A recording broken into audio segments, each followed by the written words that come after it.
The Vanishing of Lord Blackmoor. In the wind-battered coastal town of Carnhaven, where cliffs met crashing waves and mist hung in the air like a curse, the legend of Blackmoor Hall cast a long shadow, once a symbol of grandeur.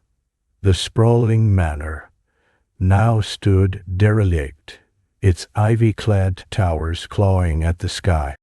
The villagers whispered of ghosts and curses, but it was the sudden vanishing of its last master Lord Alistair Blackmoor that turned rumor into fear. It had been 6 months since Alistair disappeared without a trace. The townsfolk had moved on reluctantly, nervously, but the mystery still festered beneath the town's surface like rot behind old wallpaper. One day, then she arrived. Detective Ingrid Hargrove, London-born, scared by a past case that ended in tragedy, was not a woman who believed in curses or haunted halls.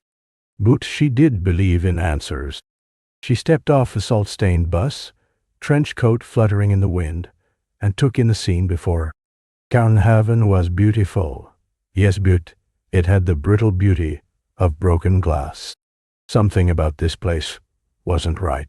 Waiting beside a battered phone booth was Vincenzo Montgomery, a disgraced investigative journalist with a reputation for going too far. He'd lost everything: his paper, his reputation, even his brother-chasing conspiracy, where others saw coincidence. But Blackmoor's disappearance had caught his attention for one reason. It didn't feel like a vanishing. It felt like a cover-up. They made a strange pair, unshaven and intense. She, precise and cold, but they shared a common wound.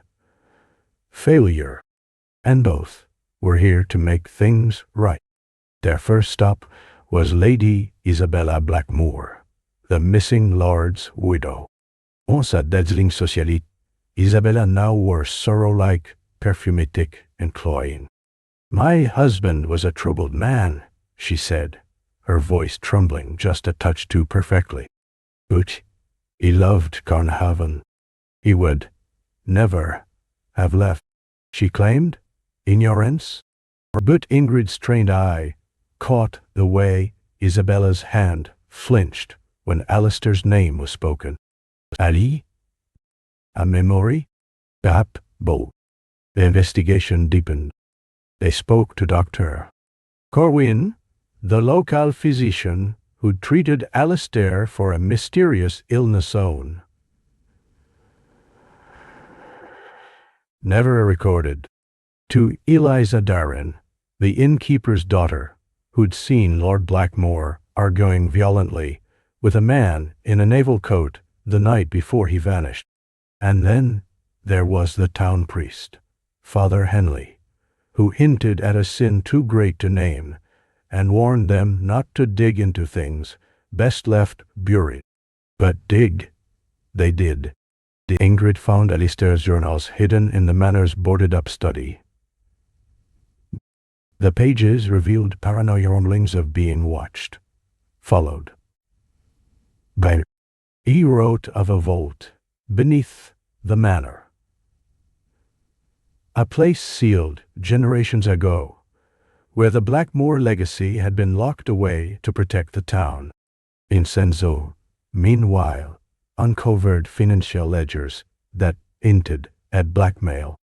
Alistair had been sending money to an anonymous account in Lisbon, and his wealth was slowly draining. Had he run? Or had someone silenced him?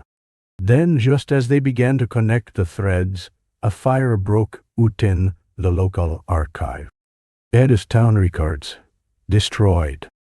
Arson, no doubt. They were getting close. The townspeople turned cold. Smiles became sneers. Doors no longer opened. Even Lady Isabella refused to speak further. That night, Ingrid's hotel room door creaked open. She woke to find a black feather on her pillow and a note. Stop digging or join the missing. But it only steeled their resolve. They returned to Blackmoor Hall under cover of night. Candles flickering, floorboards groaning. They descended into the manor's bowels through a hidden door in the chapel. Beneath, the manor was not a treasure vault but a room of confessions. Dozens of tapes, labeled with names, priests, politicians, some still alive, some long gone. Blackmail. Systemic, generational blackmail. Lord Blackmoor had built a web of control, manipulating Carnhaven's most powerful for decades. Something changed. He'd wanted out, and someone had made sure he never left. They confronted Lady Isabella. Her facade cracked. He wanted to expose them, she whispered. He told me he wanted to burn it all down. But they came first. I begged him to stop. I'll pee. I didn't think they'd but the door burst open. Father Henley stood with a pistol, his smile twisted. It was never about Alistair, he hissed. It was about keeping Carnhaven pure. He betrayed us. So did she. Bongemka. Lady Isabella slumped. I gasped on Caucus. Blood. Ingrid tackled the priest as Vincenzo wrestled the gun free. The struggle ended with Henley unconscious, cuffed to the iron rail of the Blackmoor cellar.